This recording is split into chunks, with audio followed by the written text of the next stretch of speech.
พี่ตั้มโอเคนะพี่ตั้ม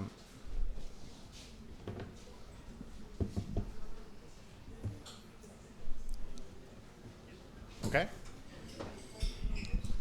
All right. Good evening, ladies and gentlemen. Sorry for the delayed start. Welcome to Foreign Correspondent Clubs of Thailand. My name is Panu Wongchaum, a past president and senior correspondent for Reuters. I would like to welcome you to a very interesting panel, the first one we have since the formation of this government, with three distinguished political stars from various parties and backgrounds. Of course, it's been a very long process since the May 14 election, but the new government under Khun Srettha Thavisin has finally been sworn in for duties. And of course, in the last few days, they have delivered their policies to Parliament. And also today they have their official first cabinet meeting with more appointments and so on and so forth. The Prime Minister himself said that there will be no honeymoon period for this government, as his administration takes aim at boosting the economy, laying out various policies to boost growth, including debt moratorium, including a planned handout, 10,000 baht handout, lower energy prices, and so on and so forth. But the changes that they promised during the election, including political changes like the amending of the constitution, greater democratization, the fact that a vast majority of Thai people voted for change, seems to be left in the back burner in many ways for this new government. So, we're gathered here to discuss with our three distinguished guests. First, Khun Wathanya Dia Bunnak from the Democrats Party, the future of the Democrats Party, of course. Next to on the left is Khun Suranan Wechachiwa, a famed political analyst and former Secretary General of the Prime Minister during the Yingluck administration, and also very senior veteran politician in the last few decades. And on the far right is Khun Parit Aitim Wachayasu from the Move Forward Party, of course, another rising star from the progressive movement. So I want to start off by asking all three of you, really, the main question. From your point of view, how do you assess the new government? The fact that it has been formed, the fact that it has lay out this kind of policies, and maybe also looking a little bit ahead as well in terms of what are some of the challenges, what are some of the key things that they will face. And before we start, I just want to say that the Foreign Correspondent Club of Thailand have also requested a presence from a Pheu Thai representative, and they have turned down our request to send a representative to this panel. So a very interesting beginning for this new government. So who would like to go first? I think maybe Khun Dia, if we start with you, and then we'll go from there. Thank you. Thank you very much, Khun Panu, and thank you for the FCCT for inviting me here. This is my first time here, so I'm gonna start. I prepare some of the speech talking about the topic that Khun Panu just said. Let me start with the policy statement that just ended yesterday. The government policy statement just ended last night after a long debate. So I would like to begin my talk tonight with Pheu Thai statement, as it signifies how Prime Minister Srettha and his cabinet will run the country for the next 4 years or maybe less. After reading the statement and watching the debate, I'm not sure. After reading the statement and watching the debate over 2 days, except for the absence of the numerous campaign promises, the government's policy statement didn't bring any surprises. The policy announcement made clear that the economy and the 10,000 baht 10,000 digital baht wallet policy is the focus of Pheu Thai's government. While at first this might sound positive, looking for the short-term economic gains ignores Thailand's underlying issues of inequality and democratization. To improve Thailand's economy, I strongly believe that we must fix the inequality and the politics together as equal priorities. From the Pheu Thai statement, they do not address the Thai people's other needs in any meaningful way. The government's weakness in addressing environmental and the human rights matters, and its near silence regarding the fair distribution of wealth and power is worrying. But what is even more surprising me is that the government made little to no reference to our education system and the need for improvement to our labor skill. Sorry.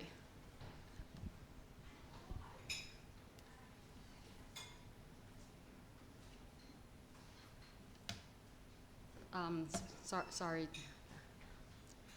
Addressing these issues is vital if we are to improve productivity and escape our economic bottleneck.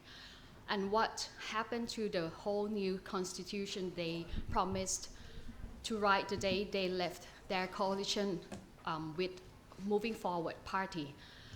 I still remember one of the quote that the Prime Minister has said on the first day of the statement.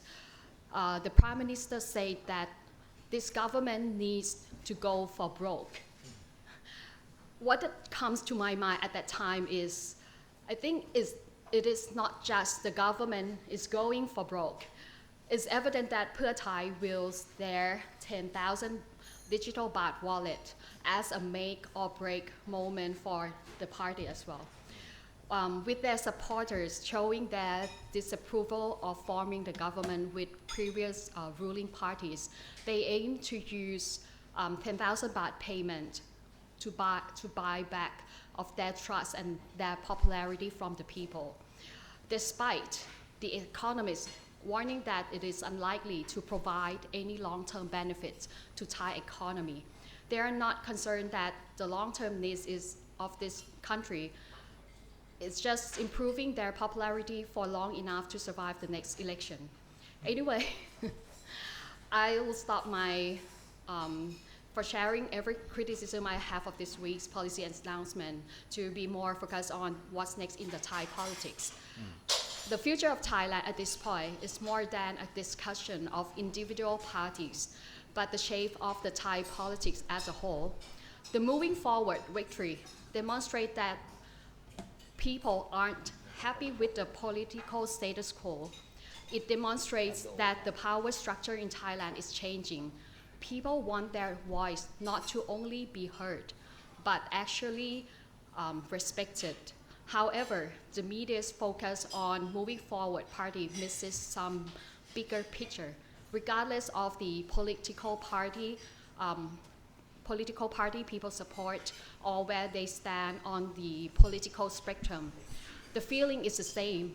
After the 9 years of General Prayut's government, they are unhappy with the old style of Thai politics, and that means they need the change. They need to remove the military out of the politics.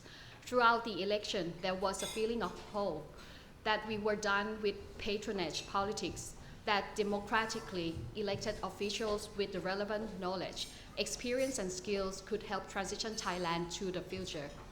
But then, when Pheu Thai partnered with the conservative establishment, it made it clear that despite all their promises, nothing had changed. They made their own supporters turn their backs. Their own leader resigned. They were clear that they would not partner with Phum Jai Thai and the military-backed parties.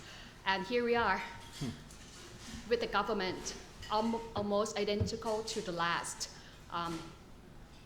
Apparently, just only the Democrat Party is missing.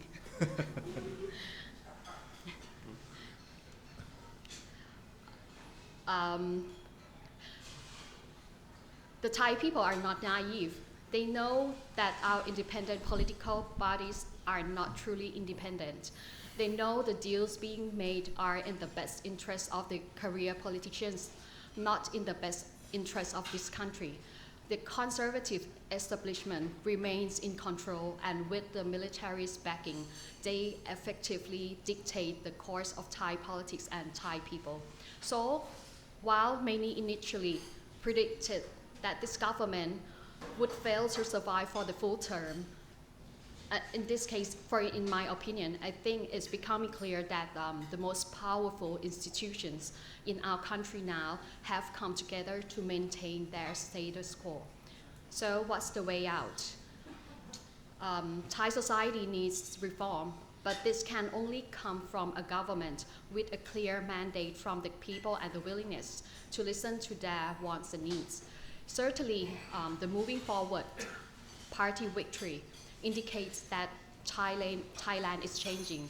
However, we cannot overlook the large gains made by Phum Thai's in-house seats.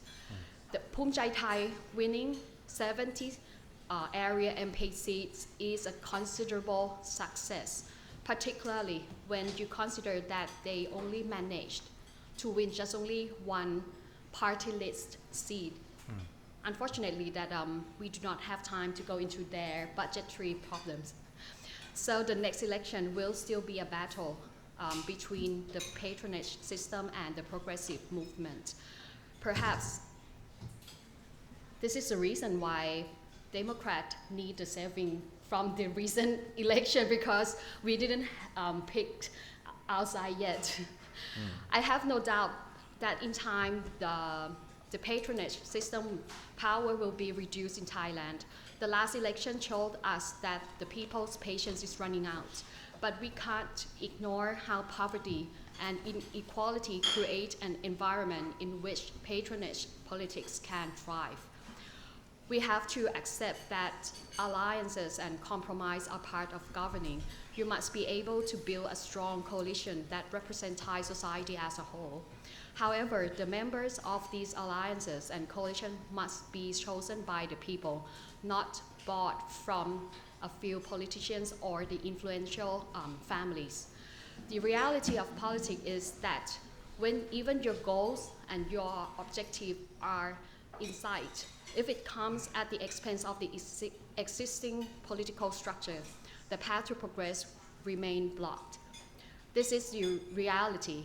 We cannot expect to make progress while making enemies of the existing power structures in Thailand. We cannot make drastic sweeping changes based on the beliefs of only one section of society without considering and respecting the wills of the others. We must be able to bridge the current divides in our country. We can progress as a nation only when we can find the common ground. Despite understanding reality of the situation in Thailand, we must still fight for progress. And I think this is such a, in the big time of a huge challenge for Thailand to complete our democratization in Thailand. Thank you very much. Thank you, Khun Dear. Quite a astonishing speech from a Democrat talking about progress and the fight for a patronage system. We'll go next to Khun Aitim, if I may. You're the part of the Progressive Party, the Move Forward Party that has, that of course, a lot of people were expecting to be government initially after the election, but then now this. So what's your view, sir? Yep. So firstly, I want to thank the FCCT for having me here today. It'll be a very refreshing panel to hear opinions from all of you, as well as fellow panelists as well. I won't begin by talking too much into what has happened in the past. I think that has probably been quite clear to all of you already, although happy to answer any questions you may have about what happened during the government formation process. But I want to just start off by recapping about where we are today and what are the potential challenges that we might see going into the future. I think what is now clear is that we are in an era of a new government. But whether that new government will lead us to a new Thailand, I think remains to be seen. I think if you want to catch glimpses of what the future of Thailand looks like, there are probably about 4 important documents or 4 important milestones that you can evaluate and study. Two of which I think we have already seen or are already starting to see. The first one, of course, is the policy statement that was presented to Parliament across 2 days, across Monday and Tuesday. The second document, I think, or the second piece of evidence are the cabinet resolutions that will soon be coming up. I think we saw glimpses of the first week cabinet meetings resolutions being released through the press throughout today. But I think for the first few weeks, I think what cabinet decides to do, I think will very much set the tone for what will happen going into the future. The third important piece of evidence is something which I think is quite new and was mentioned by the Prime Minister in his closing speech yesterday, is that he is committed to Parliament that he will get all the ministries to come up with a clear action plan, with clear time frame to answer questions that many members of Parliament had about his policy. So I think hopefully that will be made public so that the people can evaluate and ask further questions regarding the details of the policies. And I think the fourth piece of document which will be important will be the budget that will be presented to Parliament in what I believe will now be in January, which is quite a few months late, or a few months later than what would normally be expected, but that's of course because the new government took quite a while to get into place, so that's understandable. So I think for me those are the four important pieces of evidence which I think we can all use to assess what the new Thailand or what the future of Thailand would look like. Now, having studied and assessed the policy statement in detail, as well as looking at the first set of cabinet resolutions that have come out today, I think initially I have two broad concerns that I want to share in this kind of opening remark. The first concern that I have is that it seems that the direction of this government is rather unclear. And I think there are a lot of details missing that would provide that clarity to people to see what the next 4 years would look like. The evidence I have for this is actually the policy statement, which is actually in front of me here today. It consists of about 14 pages of what the government wants to do with the country over the next 4 years. This document is a very important piece of document because it is a social contract that the government is providing or is giving to the public about what it wants to do. I think upon quite detailed assessment, we noticed that there are many things missing that we hoped would have been in there that would have provided the clarity that I think the public would have wanted to see. I'll give you 5 examples. The first one I think is missing is targets which we can use to measure the success of this government's policy. If we look at Pheu Thai, which is the main party in the government and their campaigns during the election, we see that they have often talked about a target of growing the economy by 5% per year. Right? Whether you think that's achievable or not, I think that's everyone's right. But at least they were very clear about where they wanted to take the country. That target is actually missing from this policy document. And in this document, there are no specific indicators or KPIs which they have committed, which we can use to measure the success of the next 4 years. The second information that's missing are the numbers that back up different policies. So for example, we saw in the election campaign, Pheu Thai, the main party in the government, were very clear about a lot of policies and the numbers behind it. They were very clear that they wanted to increase minimum wage to 600 baht per day by the end of the government term, or within 4 years. They were very, very clear that they wanted to increase the salary for graduates to 25,000 baht per month. But if you look in this policy statement, you will see that those numbers are not present at all. It only talks about broad sentences saying that they will try to increase the minimum wage and salary to a reasonable level, or to a level that's in line with the cost of living. So there's a lack of commitment in the numbers behind their policies. And this is quite unusual, especially if you compare to the previous Pheu Thai government, which I think Khun Suranan can share more about, where actually in their policy statement, they committed very clearly, which is according to what they campaigned before, that they would try to raise minimum wage to 300 baht, and were clear about putting the numbers behind their policies. I think the third piece of information that's missing is an action plan. So for example, it talks broadly about understanding the issues relating to the constitution, but it doesn't talk about the details, or it doesn't lay out the details as to how they would try to resolve that issue. So despite the campaign being heavily revolved around the idea of having an elected constitutional drafting assembly being set in place to draft a new constitution, even the mention of that constitution drafting assembly is missing from this government. The fourth one is the time frame. So normally governments would divide their policies into urgent policies that need to be done immediately and policies that would be done across the 4 years. But normally they would put quite a clear time frame as to what they mean by urgent policies. So for example, to refer back to the previous Pheu Thai government, they were very clear that for the urgent policies that they laid out, these were expected to be completed within 1 year. In this current policy statement, it divides policies into 3 time frames, so short term, medium term, and long term. But there are no specific details as to how many years, how many days, how many months are to be used to measure what we define as short term, medium term, long term. And I think finally, the fifth observation I have, fifth piece of information that is missing from this document are some of the highlight policy, are some of the key policies that were used during the election campaign. So for example, Pheu Thai talked a lot about moving towards a system where we have elected governors in some of the provinces of the 77 provinces in Thailand. That's missing from this document. Pheu Thai talked a lot about their soft power or creative economy policies. Some of them are in here, but one notable missing policy is the idea to set up what they call TACA, which is a new agency to try and coordinate and support creative workers in the creative industry. So I think all in all, those are just kind of quick examples of what is missing from this policy statement, which I think backs up my first observation that the direction of this new government is quite unclear. And I think for me, the cause behind this, I think it's because this government is a coalition of many parties who have had quite tangible and substantial differences in political ideology and policies over the past 4 years.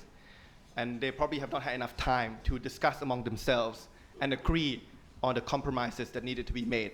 And hence, when the deadline's up and they need to present a policy to Parliament, they had to come up with very broad statements to make sure that it covers, or it is in a statement that all parties who may have differences in their policy stance and political stance can at least accept it as government policy. So I think that's the first of the 2 observations that I have.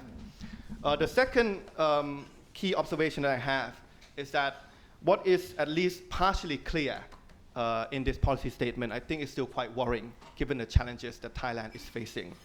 I summarize into 4 key challenges and as to why I feel that the current set of policies may not be able to solve those 4 key challenges. The first challenge, I think, is to do with short-term economic recovery. So trying to stimulate the economy and inject some growth into the economy to increase people's incomes and ensure that they are relieved of the economic hardship that has lingered since the COVID period. I think on this first challenge, I have 2 broad concerns, and we can go into details later. I think the first concern I have is that it seems that the government's short-term solution to fix the economy is pretty much putting all eggs in one basket to this 10,000 baht handouts via digital wallet.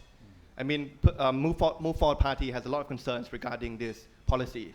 We have concerns about whether it's necessary to have such a large package to stimulate the economy at this current time, or whether actually the package can be more targeted towards groups that are really struggling. We also have concerns about whether the impact of this policy is overestimated by the government, given their forecast of what the fiscal multiplier would look like.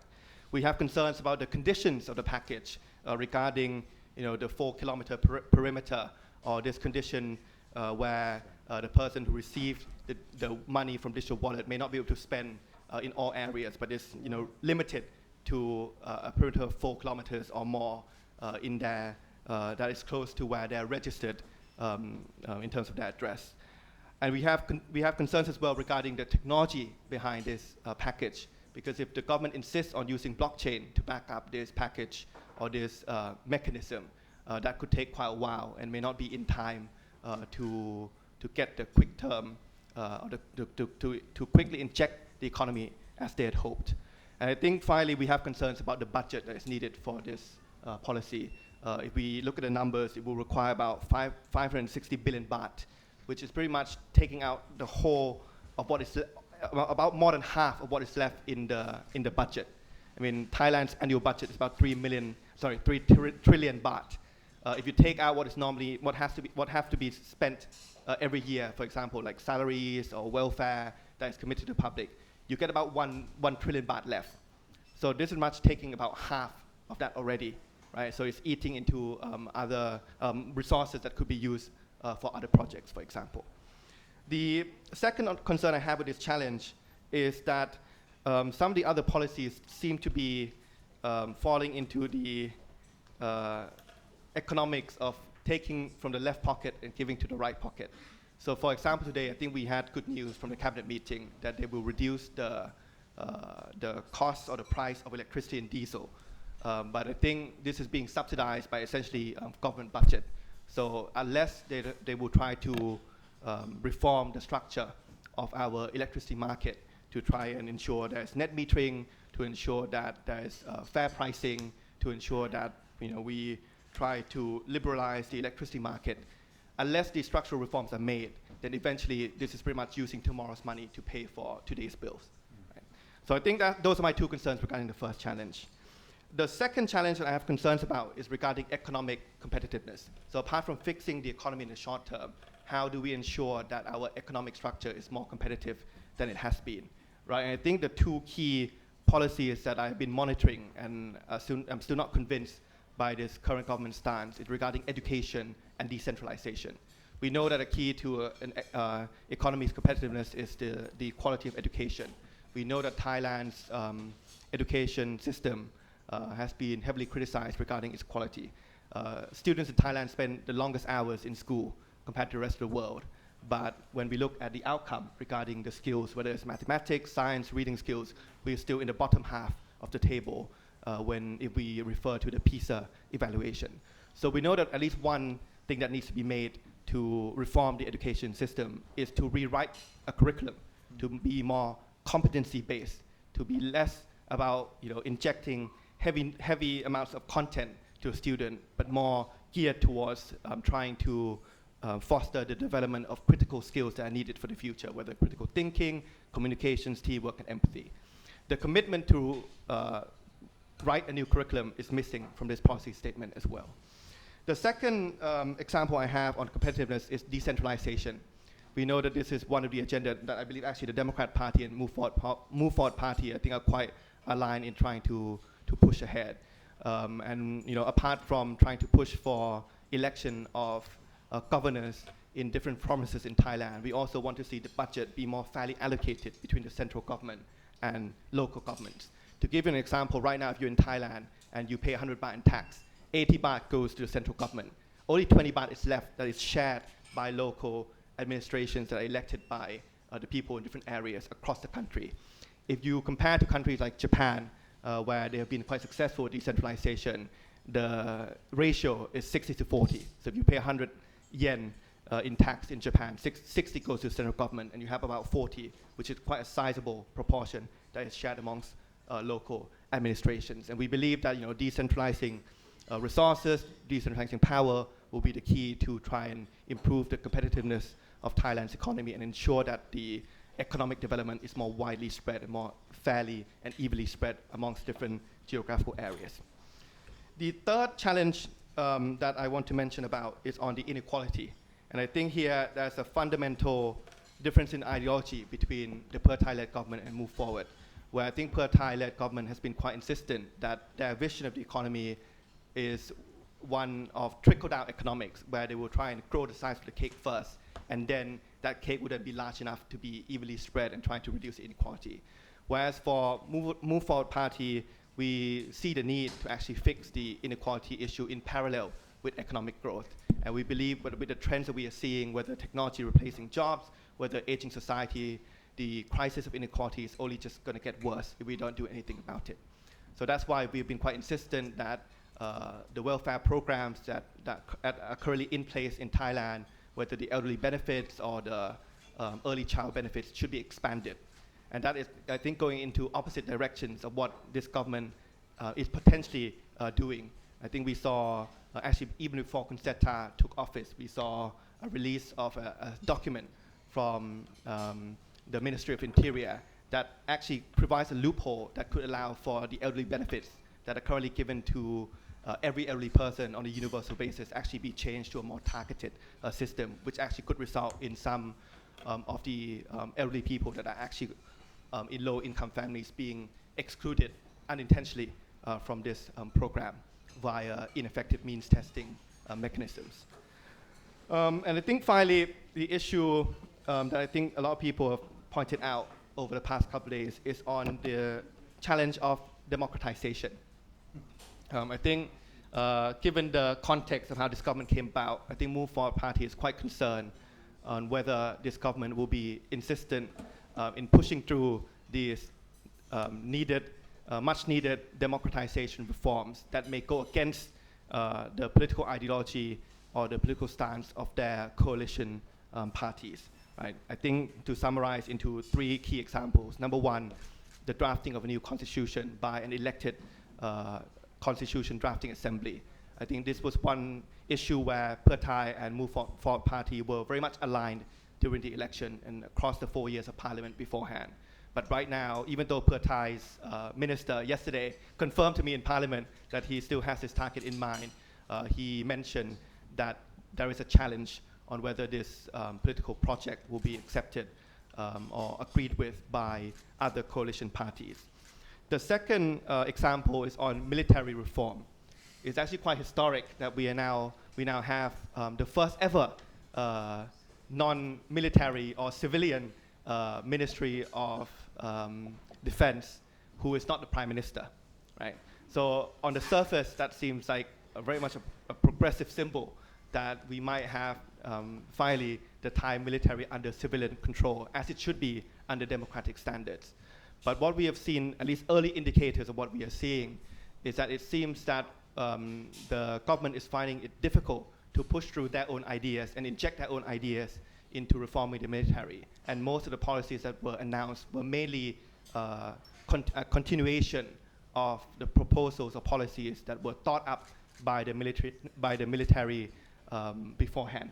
So for example, reducing the target of eliminating conscription to simply reducing the number of people being conscripted, or a lack of commitment in terms of amending a law related to the Ministry of Defense, which currently gives the military, we call it the military parliament, or in Thai we call it Sapa Kalahom, power over the Ministry of Defense, in the sense that there is a law that currently says that any decision related to military policy or military budget has to be according to the resolution or the verdict of the military parliament that is pretty much made up of senior military personnel and very little representatives of the civilian government. So in a sense, if we don't amend that law, even though we have a civilian minister in charge, he will not be able to make the decisions regarding military policy.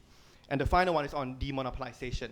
I think we are seeing at the moment not enough commitment in terms of trying to tackle the issue of monopolies and oligopolies in Thailand and ensure we have free and fair competition.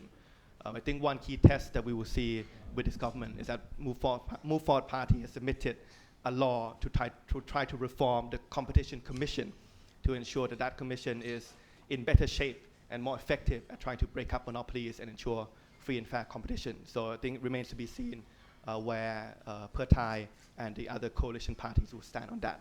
And I think when I talk about these 3 examples, right, democratization via new constitution, demilitarization, and demonopolization, I think I want to end my first round by saying that I think my concern is visualized by the fact that if you look at the first groups of people that the Prime Minister met with, they are pretty much the people that would lose out from these 3 key pieces of agenda. So you saw that he met with General Prayut, who was behind the drafting of this constitution that we are currently living under.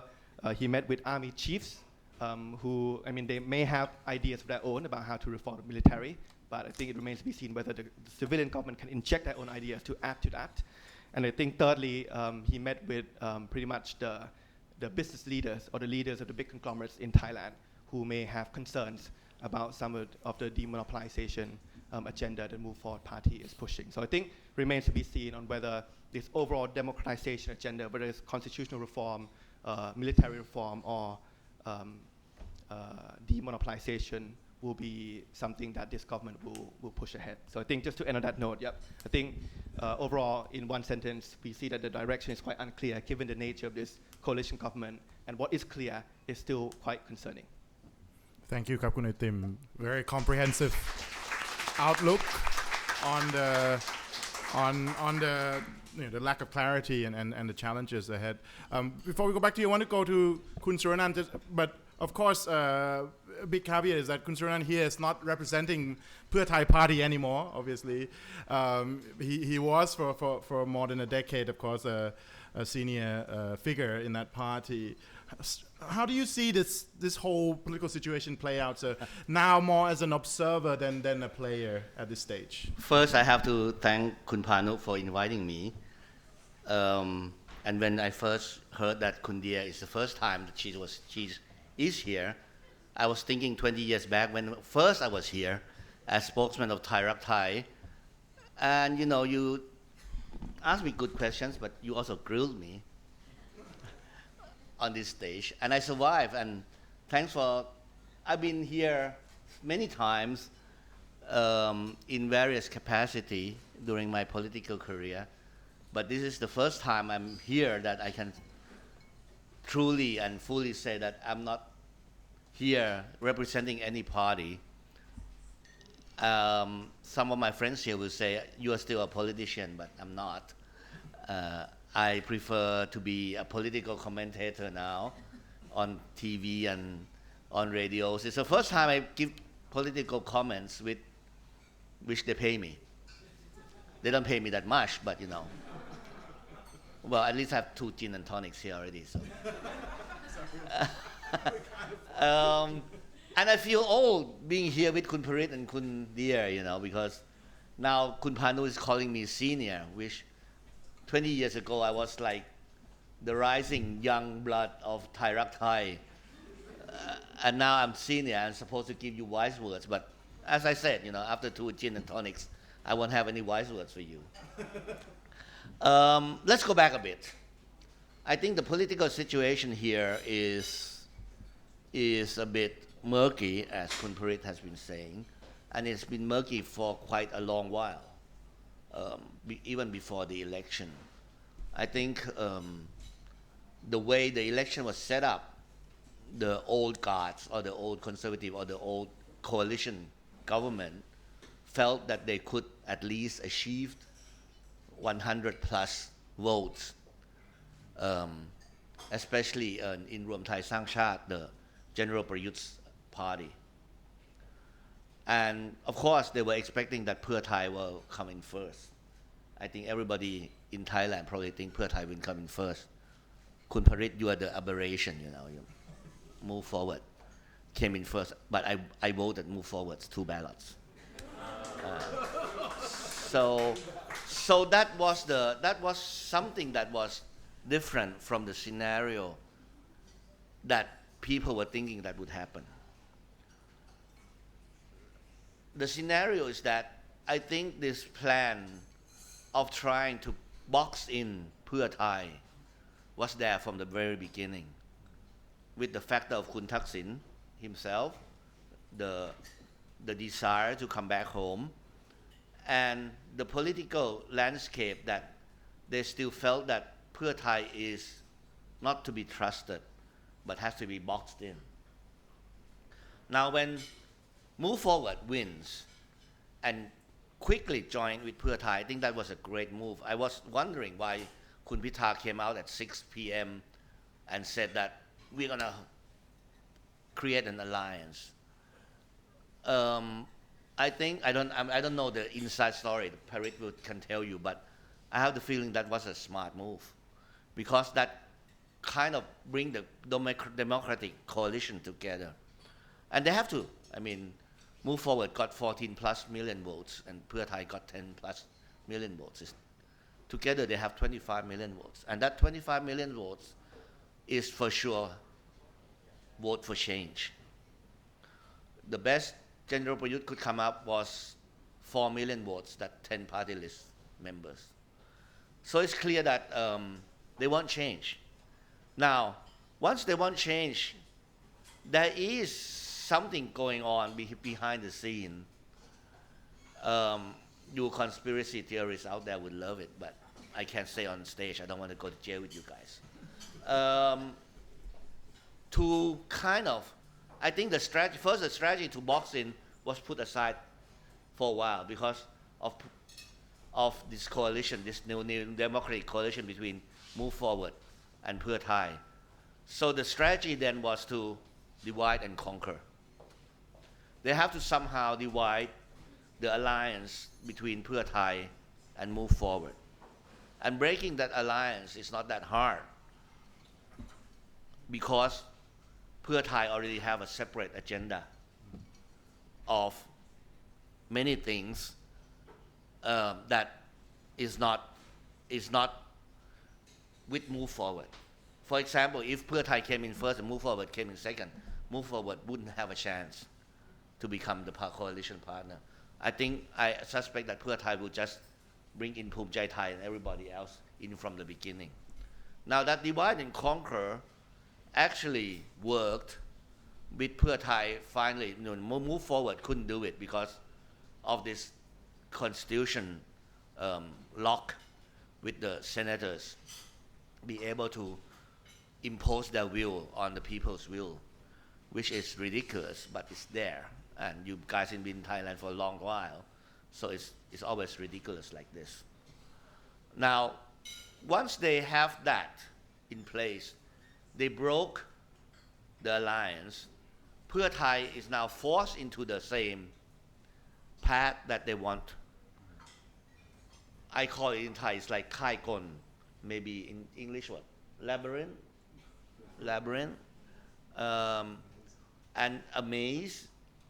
And Pheu Thai is forced into this because of the agenda, the agenda of the Kun Thaksin, the agenda of certain members of the Pheu Thai party, which still belongs to the old guards and still think the old ways.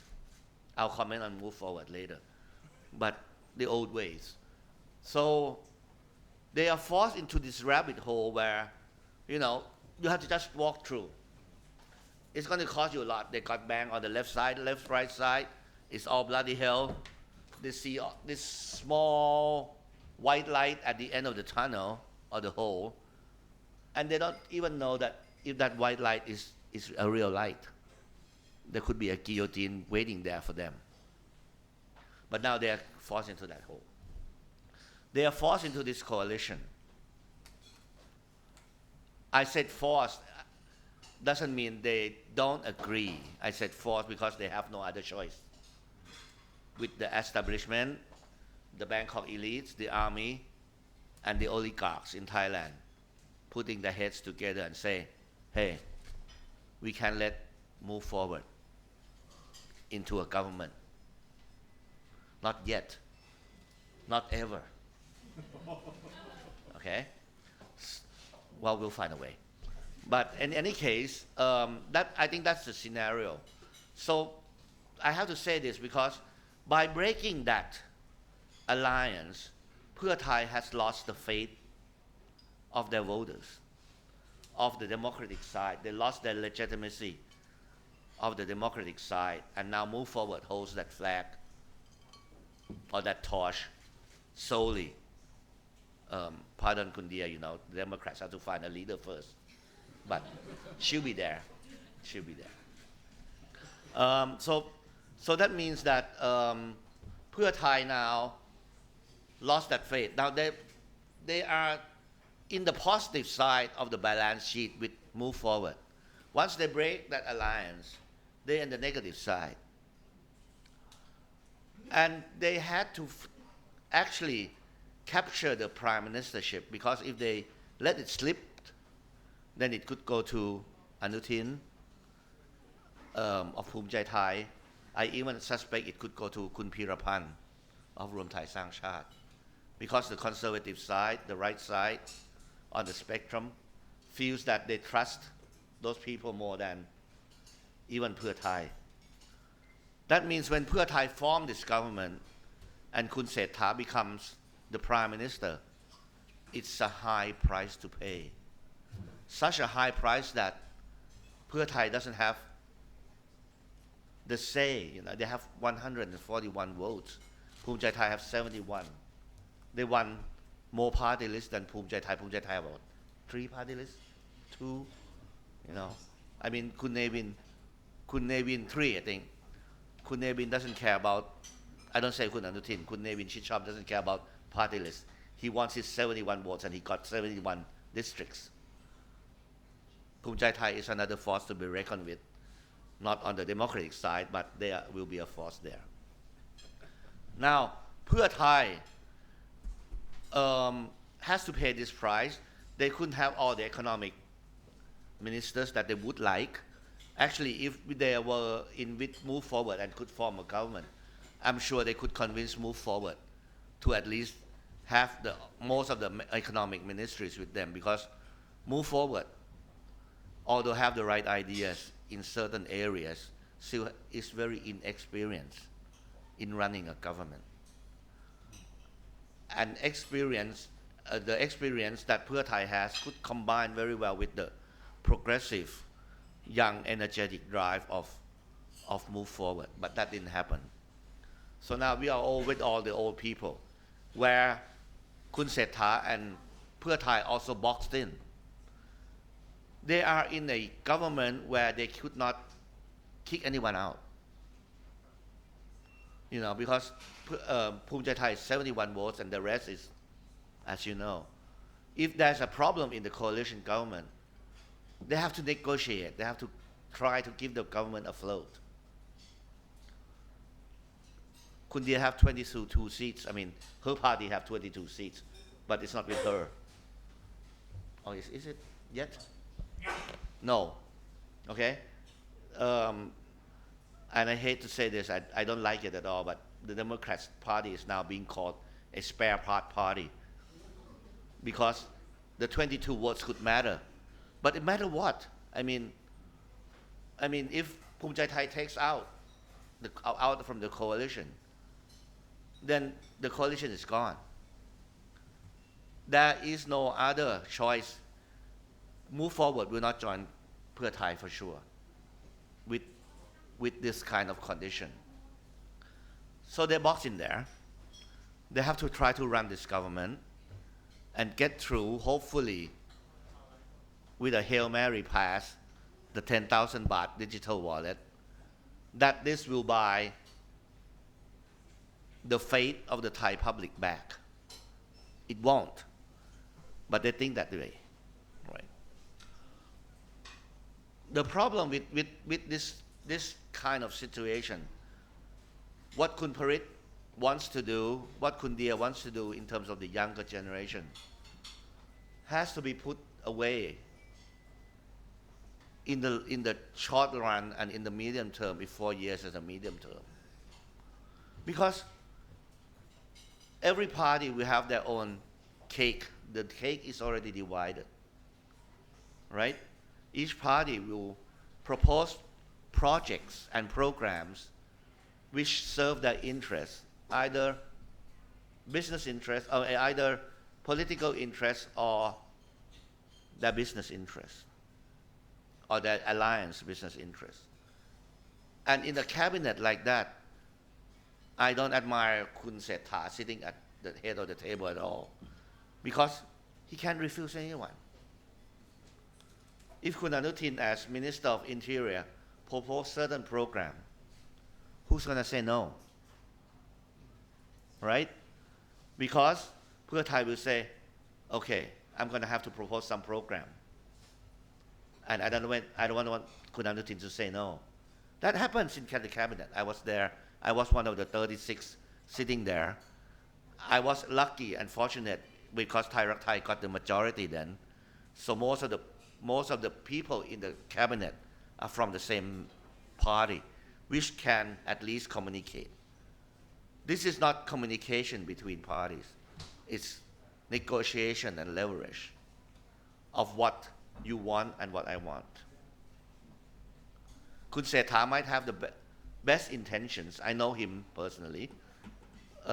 He's a good businessman. He has determination to become a good leader, but I'm not sure he can do that because of this condition. And this is the political reality. I mean, you can say whatever you want, but this is the political reality. And it reflects why Kun Parit was saying that this 14-page policy statement is so poorly written. I spent time in my early career working at National Economic and Social Development Board. That's my first job in my life. And throughout the years, I've been working with them with policy statements and other economic issues, including when I was minister, I was running the agency in a way. They are competent people there. And most policy statements written in, I think most governments, when they become government from after the election, and the SDB people will be the first who draft that policy statement. This policy statement is all over. It doesn't really address, of course, the issues that Kun Parit said. That's a legitimate concern, the figures, the facts. But when you read through it, it's like people just put ideas in. And it's not even well written. You know, I mean, if that's my college paper, I probably get a C minus out of it. So I was worried when I read this statement. There were loopholes. There were things about the wealth gap, which is a big concern. There was none mentioned about the southern provinces, which is a security concern. Actually, the Gansha issue was left out at one draft and only put in the tables behind at the end. But then Kun Srettha, probably someone warned him, read it out in the parliament on the marijuana issue. So there are things that's going on there that when you run a government, if you have a problem with coalition partners, which you will have, it's one problem. You have to manage the political relationship. But the skills that you need to run a government is also the skills to run, to order, to have the Thai bureaucracy, the technocrats, working for you. With that policy statement, I was worried. That means the Thai technocrat is still not sure if this government will survive. Let's serve them, but we'll just do what they ask us to do. That's what the Thai bureaucracy does. You know, they will do what you order them to do or ask them to do. But if they like you, they'll do more. They'll suggest that, oh, this is a better option. This is a better way to do it. This is a better way to write it. Which luckily, I have those colleagues working for me in some of the statements I was involved in. But it seems that they don't have this. But on the second day, when the ministers came up and answered the questions, I think the ministers starting to have a hold of the bureaucracy itself, because the prepared answers were there with the facts and figures, and the ministers who answer the questions are veteran politicians. For example, Dr. Cholanan or Kun Prasert, the Secretary General of the DE minister. He was in parliament for such a long time that he could add his own thoughts and thinking and the way he presented as well. So maybe certain ministers are now starting to exert their power. The first cabinet today, I was surprised too that they were having resolutions without really having deep thought about it. You know, I mean, for example, to pay the government salary 2 times a month. What the hell is that? I mean, is that coordinated with the lottery that comes out 2 times a month? You know, that probably someone suggests that, oh, if you kind of pay them 2 times a month, they'll use the money along the month, and that will create economic stimulus. If I find that person, that he has to go back and take economics 101, man. That's not right. Okay, so that's the way it is. That's how I read the situation. One thing about the policy, I agree with Kun Parit. I shouldn't agree with him much. I have to agree with him. Because he's the new generation, and he's the up and coming. Both of them are up and coming, and they'll be here when I'm gone. But I think Pheu Thai is quite desperate. They are still both desperate and still in the old frame of mind of 20 years ago. All the progressive ideas that worked 20 years ago during Thai Rak Thai, the universal health care, the village fund and everything, is a legacy now, but it doesn't answer the problems of today. You cannot go full populist policy. You cannot throw helicopter money and think that will create economic stimulus. They will deny that. They said this is a fiscal policy, not monetary policy. But fiscally, they couldn't even do it. Because, as Kun Parit says, 1.4 trillion budget expenditure, right? 80% is what Kun Parit says, overhead, salaries and things like that. 20% is supposed to be investment. But that 20% now has to pay all the loans and the interest of the past 10 years too. And whatever the government has committed in terms of borrowing money to give out in the welfare state. There's no investment left. If they think that they can take this large amount of money, 540 billion baht,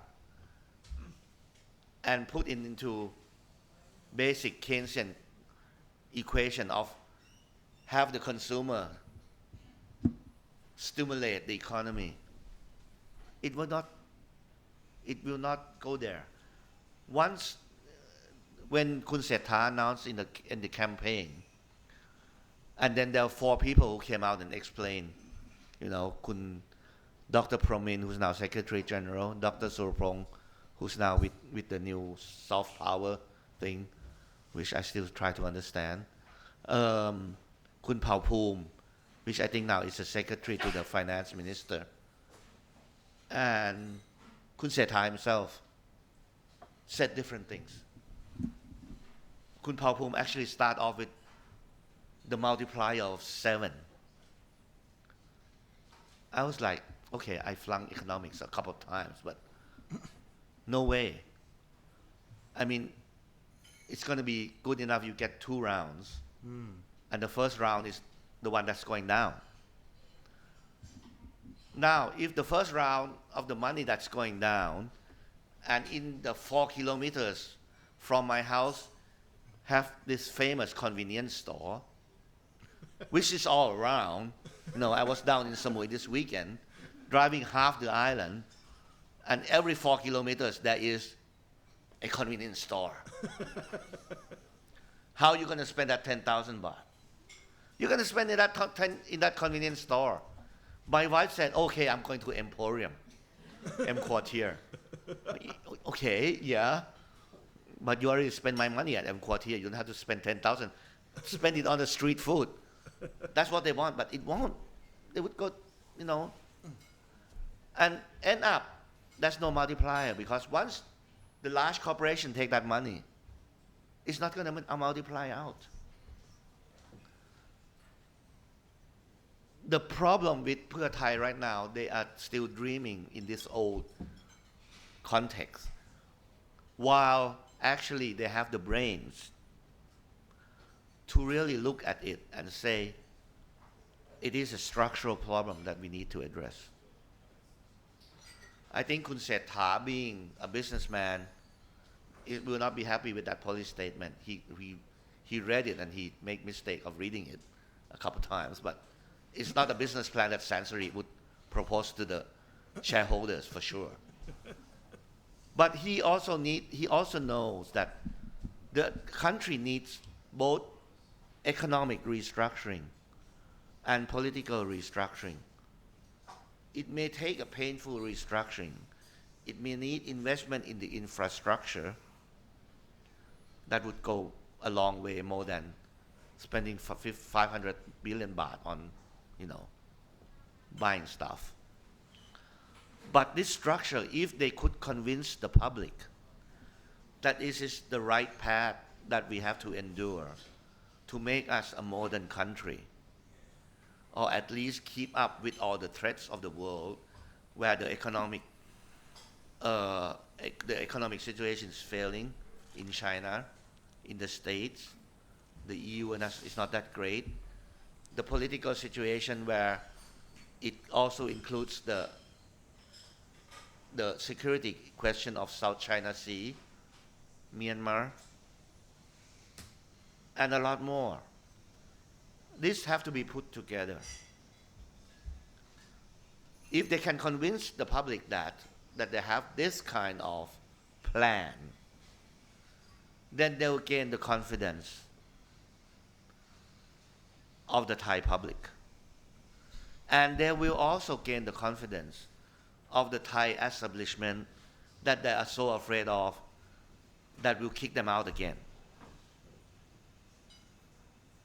But so far, it's too early. I still feel like I should give them 3 months. And let's see what happens.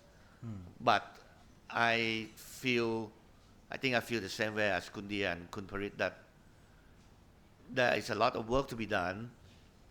And we're sitting up here and the people who's working it doesn't seem to understand what they're doing. Well, that's my take. Okay. Thank you, Kun Srettha. Thank you very much. Before we go to the Q&A, I have simple question for all three of you. We'll start with Kun Dia. I mean, we've heard from 3 different perspectives about this government, and there's a very critical view of all 3 critical views of the government. How long Kun Dia, you kind of alluded to it. How long do you think this government will last? And if you have a crystal, this is a question to all 3 of you. If you have a crystal ball, how long do you think they will last? And how do you think that, given the Thai politics that we're seeing, this, Kun Dia, you said it, this fight between patronage versus progress and all this sort of stuff. How long will it last? And what will Thai politics look like when this government's out the door? What do you think? This is not about accuracy. This is about your views about, judging from where you are now. Probably around 3 years. I'm not sure. My answer, sorry. I'm going to be worse astrologer than like you. I mentioned before, that some of the people, most of the people, they must think that that this government would be, survive for the whole term, right? But that's what I mentioned, that when you look into the power structure, all the power structure now, they come together, and that's why I think they probably can last for around 3 years or something. Okay. Yeah, that's from my perspective. Yeah. That's a fair point. What about you, Kunatim?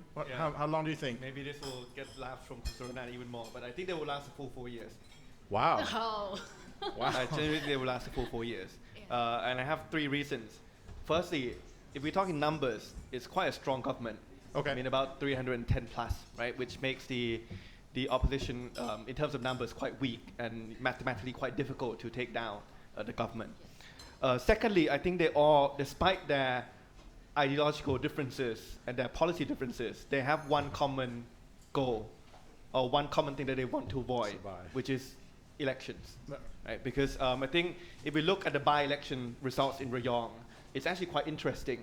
I mean, to share from an insider in Move Forward Party. It's interesting because you won. It's interesting because we were initially quite worried as well.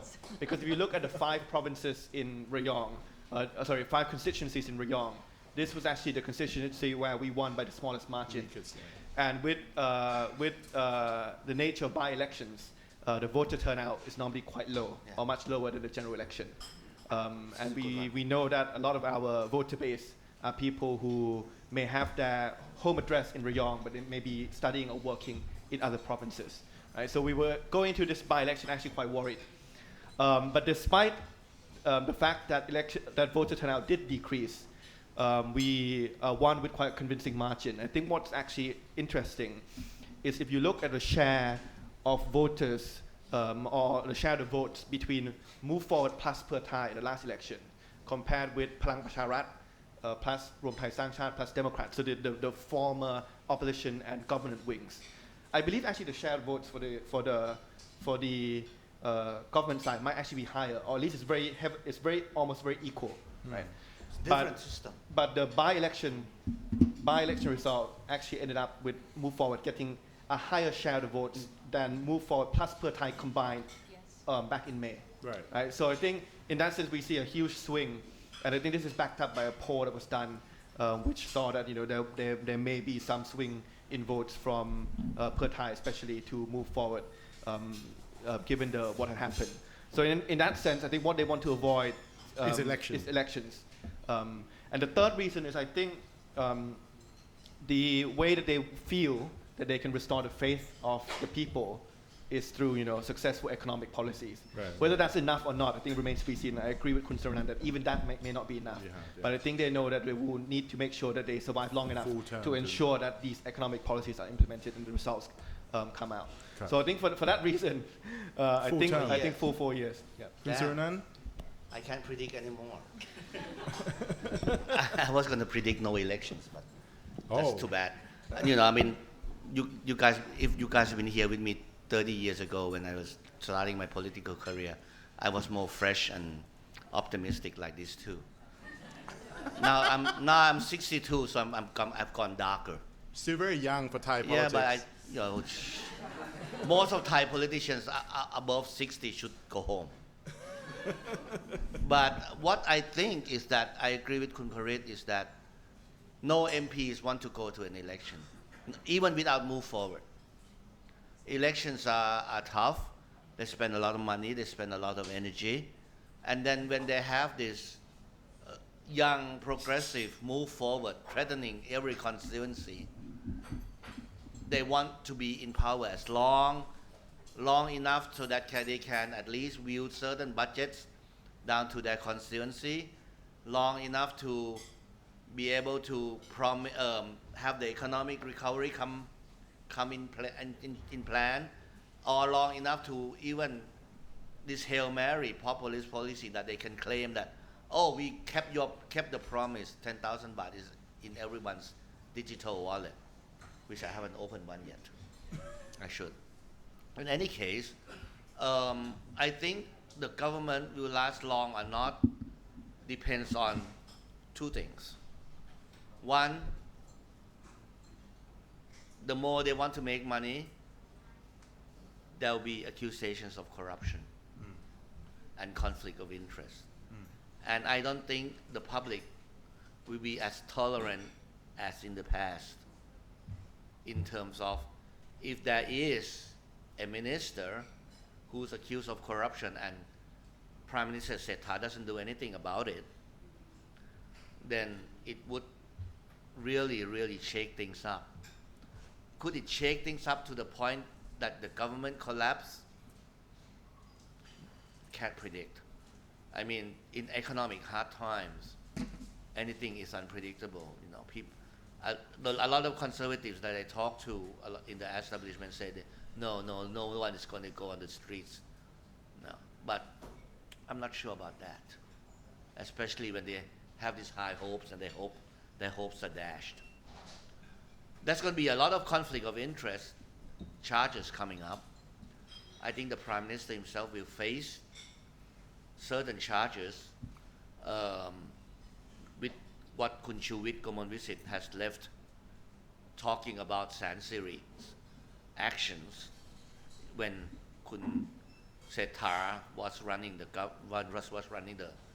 the corporation, the company.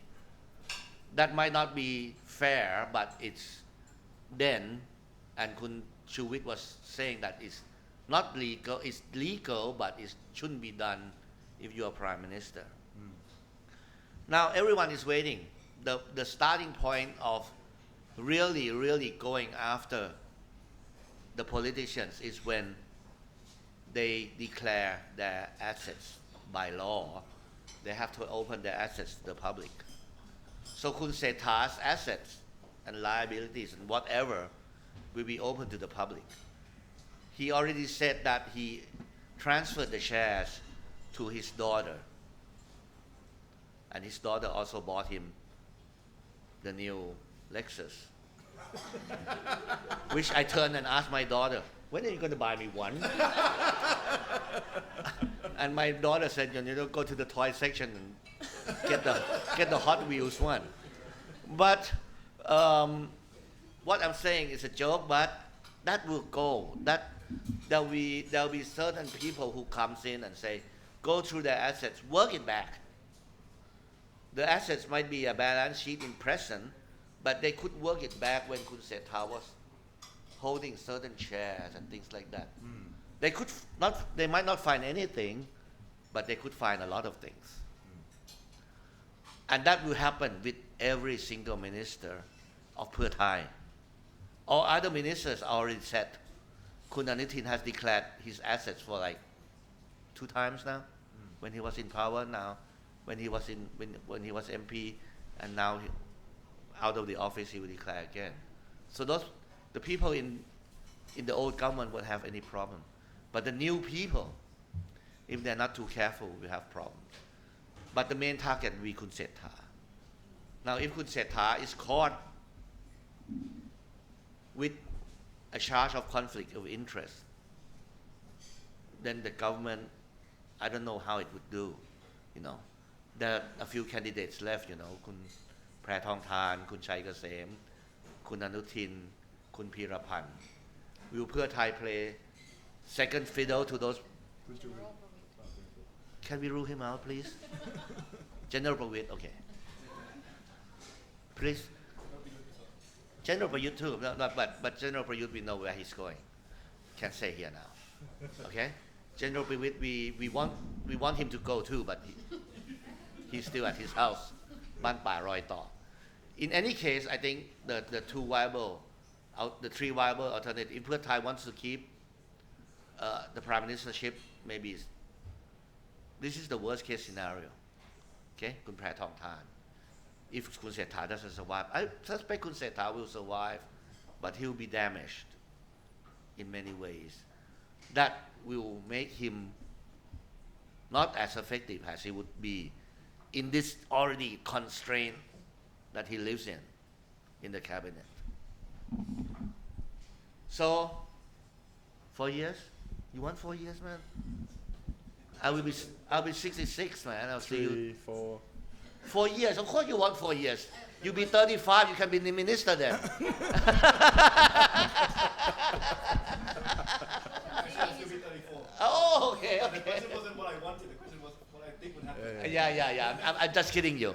I think the government will last 2 years. 2 years. Wow. They would try, this year, the budget, as Kun Parit says, will not begin on January. January is the date that it will come to the parliament for consideration. The budget, the expenditure budget will start. I have the timetable. Don't ask me where I got it. But the timetable is April, right? Yeah. That's the second quarter of the fiscal year already passed. Now, how are they going to, what kind of money they're going to use here and now? What kind of debt are they going to create? He's going to ask a lot of questions in Parliament. Listen to him. But they will try to survive this year, having the budget expanded, coming out in April. Then at the same time, the budget process for the next fiscal year we already started. So they would like to, I think if the sensible MP, any sensible MP, that's not, well, that's some sensible MP, okay. I won't get darker than this. But they will try to have at least 2 fiscal years of spending money. Then I think the coalition have to change. It won't endure. I mean, Kun Srettha, whatever he is, in his heart, whatever his business practice, I'm not saying more, but in his heart, he's quite a decent man. He doesn't have all this. He wants to be in public and wants to do things. He was saying to me a long time ago when we were in talking terms, and don't ask me why we're not in talking terms now. But he said that if he was Prime Minister, he would like to be able to fire any minister that was accused of corruption. Now with this constraint, I don't know, he still wants to do it, but you know, the constraint is there. And how long he will last, the coalition partner may say, okay, Kun Srettha, you are good Prime Minister, but you don't serve us that well. Kun Thaksin find another person, or let Kun Anutin. Kun Thaksin is still my former boss. I still like him, so haven't been on talking terms too because I haven't talked to him 10 years now. But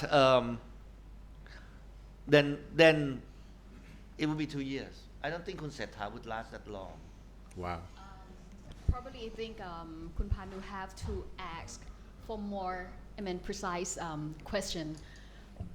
For Kun Srettha government, or you mean Pheu Or Thai? other Pheu Thai, I see. Because I think But I it's have to ask different. the question is, what I was joking with you down there is that actually we're in a very strange situation, because I think Kun Anutin Chanvirakul is the only party leader that is a real party leader. That's true. Yeah. Well, actually, he's a party leader in name of a party leader, but of course we know that that party is run by Kun Nevin Chitchop. I'm gonna offend you that Okay. he's not actually the party leader. But at least you don't even have a party leader. And No. his party leader is now in the Constitution Court somewhere. Pheu Thai party leader just resigned, right? Who's going to be the party leader for Pheu Thai? Right? So it's really weird. Palang Pracharat, okay, you have General Pravit again. He's not a party leader anymore. He's not a party leader anymore. Yeah, he quits. He quits too. Is Kun Pirapan Pat still party leader? He's a party leader, so you have another one there. I thought he quit because he wants to. He quit the MP because he wants to remain Secretary General to the Prime Minister Yes. towards the end. So just reform everybody's party then. Now I would like to ask Kun Parit and Kun Deer, and maybe please, maybe we open it up. Sure. Go ahead. I don't have the feel because I'm not inside. I'm not an insider anymore. How do you feel? The one thing that will force or accelerate, let's say accelerate the election, is how long the new constitution will be written Right. and passed through the public. I mean, if they can do that in 2 years, then you have a new election. If not, maybe you're right. Please. Yeah, if you want to. Yeah, so even with complete, political conviction to get a new constitution done as quickly as possible and without sacrificing any democratic mandate, Move Forward Party's roadmap would see it take about 2 years at least to get a new constitution, because to get a new constitution in place and implemented, people would have to go to the ballot box 4 times to get it done. 4 referendums. 3 referendums and 1 election of the constitution. For the election. And this is if we abide by both the rules that are written in the constitution, the current constitution, as well as the old guard's interpretation of the constitutional court verdict on how many referendums will need to be done. Right. So the first referendum is a referendum before we present any draft into Parliament. So before the first reading of Parliament, where we ask in general if the public agree with there being a new constitution. That's the first step. If we win that referendum, we then have to convert that people's will into a draft into Parliament, pass through 3 readings, and then after it passes 3 readings, the current constitution, Article 256, dictates that if you change anything related to how you change the constitution, you have to do another referendum after the 3rd reading. So that's the second referendum. If you win that, then we go ahead with the election for the committee, the drafting constitutional drafting assembly, Yeah. and then finally you have the final referendum to ratify the newly drafted constitution. So I mean, when we thought we would be in government, we were quite worried about this timeline. And that's why we said that in our first cabinet meeting, we would, do it straight away. have a resolution to do the first referendum straight away. And the date that we had in mind for it was actually the 10th of December, which is the Constitution Day in Thailand. Right. So that would kick off the process. You keep picking these dates, the conservatives don't like it. Actually, I think they might like the 10th of December. I think they might not like the 24th of June. But the we actually in the previous Parliament, we actually submitted a proposal to do the referendum at the same time as the general election, so on the 14th of May, because that would save both the budget and as well as save some time. But that was rejected, and that was actually agreed with by all parties in Parliament, including all parties in government right now. But it was. But actually, then you get 25 million votes. Yes, changing the and I think and then everything would be easier right now. And Kundi, any thoughts on this? I mean, it doesn't have to be about the constitution, because his question was basically that this timeline that the government has to maintain, right? Yeah, what I forget to mention, one of the reasons that I think that the government will be last around like 3 years or 3 years and a half is they will use the constitutional draft as their excuse for the government to last as long as they can. Yeah, and when we look back in the history for this, when we have to do the new constitutions, it took like around 3 years, maybe 2 years and a half and 3 years to complete the whole constitution. So I think for this government, they're trying to make it long as they can. Yeah. Well, in the 60s, Pheu Thai-led used 10 years to write a constitution. But what I'm thinking too, and this is, I think, good for discussion, I have the feeling there will be a kind of a minor constitution crisis next year with the selection of the senators. Yeah. Because I read, and I have some of my people who wants to run and go and study. They say it's so hard to go through that process and to select a senator. And now there are some people who start thinking of constitution amendment to redesign the selection of senators. And that's going to be a mess. I don't know what you guys think. Yeah, that could be I'm a asking mess. questions to you. No, that's a valid question. That costs another gin tonic, Of course. On me. But I don't want to spend too much. I want our members to have a chance to ask questions. So please, the same rule, guys. The mic at the back. Identify yourself and say who you want to direct your question to. Please, Peter. Peter Jansen, Business Times, Singapore. I'm curious about the panel's insights into this 10,000 baht scheme, because I'm very confused about it. I listened to the debates and whatnot on Monday, Tuesday, but it still seems very unclear the specifics of the system. There seems to be a big debate about whether or not Pheu Thai should just go to use one of the old e-wallets like Baht, Kasikorn Bank. Everyone's got one of these e-wallets, or else they should set up their own e-wallet, the Pheu Thai e-wallet, and this whole business about the blockchain. The gurus I've talked to said, you don't need blockchain for this. It's not that complicated, yeah? And so I'm just wondering, why is, number one, is Pheu Thai pushing to have its own e-wallet scheme? Number two, why? Yeah, I mean, is there some ulterior motive here? Or do they want to control, they want to set up a new infrastructure, a new kind of financial infrastructure that Pheu Thai will control? Is there just a very simple business connection here? Because that's going to cost a lot of money, setting up an infrastructure like that. Who's going to benefit? What company is going to benefit? Is it something close to Sansari, or what's going on here? Do you guys have any insights into number one, the clarity of the scheme, and number two, who's going to benefit from it? Anyone who wants to go first, if you want to answer? Kundia, if you want, please. Up to you. I can answer, but it will be dark. And you read the line, fake news or not, about Sansari and blockchain, but not for me. That's a good question.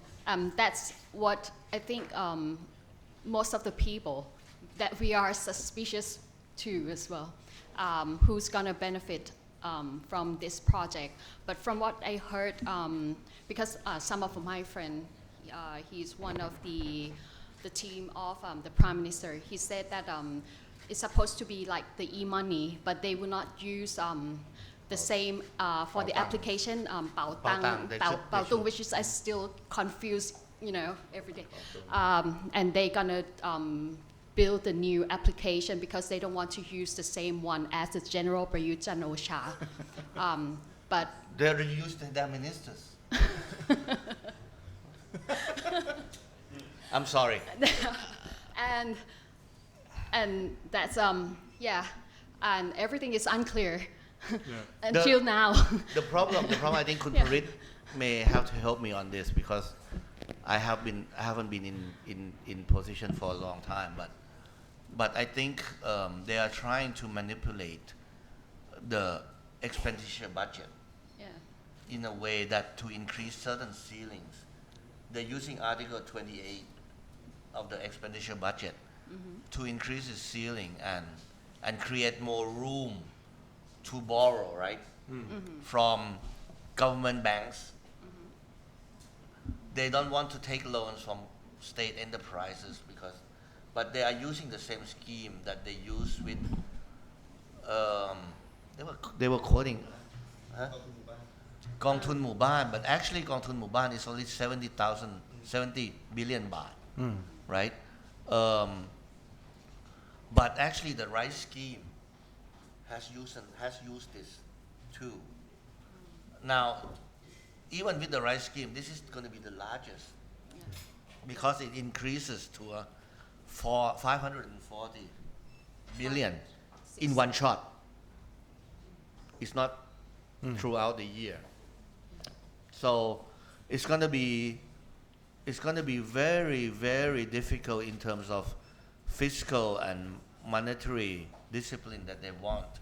And that's why most of the people from the Bank of Thailand has come out against it, retired or even the present people who run it, because it certainly interferes with monetary policy in a way too. Khun Parit, I think you already, please. Yeah. I think to quickly answer the question. I think all of this, by the way, is speculation. These are the details that we wanted answers in Parliament over the past 2 days, but we were not given it, right? So this is all speculation. But I think what I can say is that listening to what Pheu Thai said in the past about this, I think I will summarize that they're basically trying to solve two problems in one go, but may end up solving neither, right? So the way they present it is that they want to solve two problems. The first one is to stimulate the economy with a rather large fiscal stimulus package. The second objective is to try to build a digital infrastructure for this digital wallet, which they feel would be the future of the economy. And they're trying to solve these two issues all at the same time with the same project. And this is creating problem Because if you want to solve the issue of economic stimulus, what you need is speed, right? You need to inject the money very quickly. But by building up that digital infrastructure, it may take some time, and people are questioning whether even if it's successfully built, whether using blockchain technology would actually be suitable for a digital wallet of such large scale where people will be spending in everyday shops every day, right? If they're trying to solve the second objective, then they could simply just have a separate program to try and to take some more time to build this digital infrastructure. And if they want to accelerate adoption, they may put in some money in each person's wallet that is not 10,000 baht, but it's relatively lower to ensure that it doesn't take up too much of the national budget. So I think essentially they're trying to solve two problems at the same time and may end up solving nothing neither. at all. Yeah. Thank you. Next, please. Yes, hi. Philip Sherwell with the Sunday Times. Thank you, everybody, for a great panel so far. You've spoken about a number of issues that are looming on the Thai political scene, the asset declarations, constitutional reform, senators next year. But actually, perhaps strikes me the most looming potential drama is the prospect of the dissolution of the Move Forward Party. Now, I think you've survived, Parit, one attempt to dissolve you today over allegations or claims that Move Forward supported secession in the Deep South. But the dissolution move over 112 reform is obviously very serious. It could take down the party and it could take down your leaders. I get the impression on the progressive movement there's a bit of confidence that we can form another party, as you did after Future Forward was taken down, and other leaders will emerge. But I would like to sort of hear the take of the panel, Kun Parit, as it's your party that could be dissolved, but the others as well, on what impact it would have on the Thai political scene and on the street, on potential protests, potential unrest, more street turmoil, if indeed Move Forward is dissolved in coming months by the Constitutional Court. So I think, firstly, legally speaking, we are confident that whether people agree with the policies that we have been campaigning or not, whether people agree with our platform or not, we are confident that legally speaking, we have done nothing wrong constitutionally or legally. Right? So I think in that sense, we are trying our best to ensure that we are not, that we do not reach that conclusion as much as possible. But we are aware that there are a lot of uncertainties involved, and sometimes the interpretation of laws can be seen differently by different groups and used with different standards. So we are preparing for all scenarios that could happen. I think I have 2 points. The first one is that if in the end Move Forward Party as a party is dissolved, I believe that the ideas that we have will be carried through. Right? So those ideas will not be dissolved, those ideas will not fade away. It will simply just find a new vehicle, whatever that party may be, to take those ideas forward and try to turn them into reality. So in that sense, I am not worried that the dissolution of Move Forward Party, if it happened, would mean that the ideas and those dreams would not have a vehicle to continue. But I think there is a price to be paid every time a party is dissolved. And I think there are 2 levels to this. The first level is from an institutional point of view. Right? Yes, sure. I mean, we can say that we can just set up a new party, find a new leader, the ideas will go on. But every time that a party is dissolved, the administrative costs that goes into that has to be done, the party building efforts that need to be made is actually much higher than what the public may see on the surface. And this is speaking from the experience of what happened when we moved from Future Forward Party to Move Forward Party. Because on the surface, it seemed like a smooth transition. But behind the scenes, there are a lot of kind of operational and institutional building efforts that go into mine. But on the second and more important level is that we don't want to create a culture where party dissolution is normalized. Right? At the end of the day, a party is basically a place for people with the same ideas and same ideologies. So even if, let's say, the party leader and the management committee has done something wrong, we think that they should be punished personally and removed from office, banned from politics if it's a heavy charge or allegation that is proven to be guilty. But the party as an institution should carry on. The party should not be attached to any certain individual. So in that sense, that's why I think I am worried about the party being dissolved, not from a personal political interest point of view, because the ideas will carry on, but more from the, if the party is dissolved, it would just exacerbate this culture of normalizing party dissolutions. Any thought from the other panelists? That's exactly what I said when Thai Rock Thai was dissolved. And I was banned for 5 years. And it's already a normalcy. The sad part of Thai politics is that I agree with Kun Parit, the situation might be different with the new generation not willing to accept what is forced onto them. But it's still hard to predict whether there will be a widespread protest, things like that. I kind of admired Anakot Mai and Kao Klai in a way that they're still playing but within the rules, although the rules are so skewed against them, and they're still fighting through that rules. I don't know, I think they will continue to do that, and I hope they continue to do that for the sake of the country. But at the same time, the Thai public itself have to be more conscious and come out and support this kind of, not only move forward or whatever comes next, but this kind of ideas to be able to sustain a viable democracy in Thailand. And that's essential, because we're talking about economic issues, like it doesn't relate to the political issue. But if without democracy, there's no equal opportunities in the economic sector. So these things are all tied up. I hope that Move Forward won't be dissolved, but I think there will be. And there'll be another political party with, Kun Parit. Kun Parit's supposed to be the third or the fourth generation. I don't even count anymore. But then by the time, if they dissolve Kun Parit again, then by the time the fourth time they dissolve Move Forward or whatever, then they'll have Kun Thanathorn coming back. 7 years from now, right? They can't beat that. You can't beat the young generation, because they have time on their hands, right?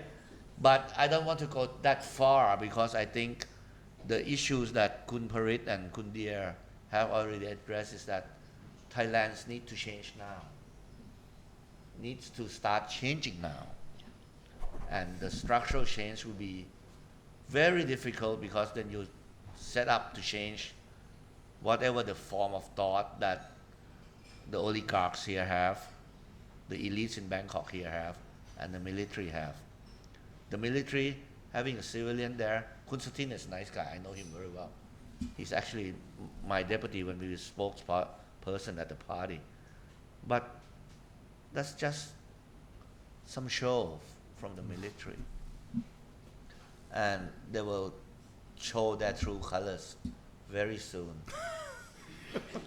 And that's going to be a problem with Thai democracy. Okay. I don't fear Move Forward being dissolved. I don't fear Move Forward winning the next election. But I fear that there will be windows of opportunity open, maybe by the government itself. For example, when Kun Yingluck government, that parliament proposed the general amnesty law, which opened the opportunity for the protests from the right side and calling for a coup d'etat. We don't want to go down that road, right? No one wants to go down that road. I even think the military itself doesn't want to go down that road. But there could be forces, if there is a constitution crisis, whether next year with the Senate or with dissolving Move Forward again and again, or with, controversies that may arise during the constitution debate when they're starting the referendum and the amendment process. So anything could happen in Thailand. Let's hope that these two will be strong enough in Thai politics, and that their generation will be strong enough to resist whatever mistakes the older Thais have made in the past, and that we can create a strong democracy here. That's what I'll say. Cool. We have room for about 2 more questions, so we can proceed quickly. I know that we've started late, so 2 more questions, please. Okay, hi, my name is Snook. I'm just a regular Thai citizen, just try to be as coherent as possible. So I just want to thank you, all 3 of you, for addressing that Thailand does need a structural change, because I feel like that is shared among me and my friends and Thai people in general. But as we see that the result of this past election is not really just, people going out to vote, and what we want. What we want is the status quo, is the institution, all the people in power who really, in the end, they can manipulate whatever they want to achieve whatever outcome they want. And it doesn't matter if Move Forward party wins in a big landslide, and the senators vote, some of them even might vote for Move Forward. I feel like in the end, the true people in power will just do whatever they want, as seen, Prime Minister, former Prime Minister Thaksin was exiled for many corruption charges. He's now back, and he's pardoned for a lot of his crime. And people are just kind of play by this rule. And how do we achieve this structural change without really, do people have to wait a long enough time for people to die and then change will come? Or do we just keep going out to vote, and maybe one election we will get the result we want? Because right now the world is at such a turning point. We're seeing the rise of AI, climate change, people are losing their livelihood, gender inequality, Thailand is falling behind in education. How can we wait any longer? And how long can we endure, things like this keep happening? What can a Thai regular person like me even do besides going out to vote? Besides, I've been out there at Democracy Monument, sitting there out there, and I'm wasting my time to, do all of this is not achieving anything. I respect all of you massively, and I just want to hear all of you say as bluntly as possible without, getting yourself in trouble. How can we actually achieve any change? Give, regular Thai people some hope that, it can come sooner and we don't have to wait so long. Okay. Question about hope. Who wants to go first? Up to you. It doesn't have to be long. Yeah. So first, I empathize with your sense of hopelessness that you have with the current situation, right? But I think I have a few points to hopefully try and encourage both you and me to still carry on. I think firstly, they want you to lose hope, right? That's what they want to achieve. As soon as you feel that your votes don't matter, your voice doesn't matter, you going out to protest, you posting on social media doesn't matter, it means that they have won. Right? So in that sense, I think that should be a reason alone for us to continue voting, continue doing as much as we can, despite the restrictions that are in place with this system to try and push through the structural reform. And I really do hope that if we get a new constitution, I think the process towards getting that will be the start of this new structural reform. Because despite the cost of having to go through 4 times going to the ballot to get a new constitution, but I think that will create pretty much a democratic dialogue, or a great dialogue on democracy, where it will be a good opportunity for all of us to put our dreams on the table and try and rebuild a set of rules that is acceptable to everyone and ensure we have a full democracy. And given that the first step towards getting that new constitution is a referendum, or at least that's what we are proposing, I think if we have that referendum result, which demonstrates that a vast majority of people want to see a new constitution, I do not see how the oligarchs, as much as they may have power by the law, could prevent this will of the people, right? So imagine if the referendum results come out and let's say 80% vote for a new constitution. Yes, of course, that will have to be presented through the 3 passing of parliament, and it will need to get a third of the senators' votes. But how can you as a senator genuinely reject that clear mandate? So in that sense, firstly, continue, don't lose hope, because that's what they want to achieve.